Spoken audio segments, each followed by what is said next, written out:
Ponten. Petruk. Nuning nggih Rama. Kowe kok iso dadi pendhita kuwi piye? Aku ki maune iki turu. Lah kok tangi-tangi kaya rasane ngimpi. Lah banjur ki sing mau gara-gara ki sapa? Kuwi petelku. Tak membo dadi kaya aku belekke. Yo.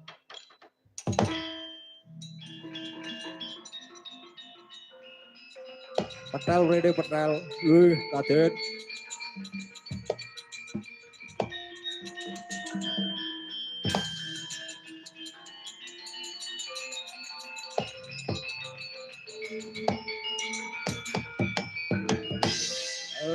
Wis lakone tuntas. Wis kewaca yen to sing goro-goro kuwi mau petele Petruk. Nggih, yo. Doro-doro kula. Sampun kanugrahan wahyu kamulyan.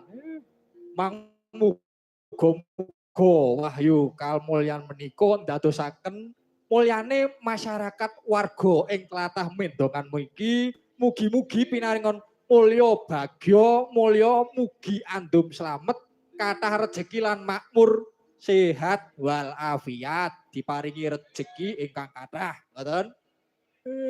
Ngoten nggih Den.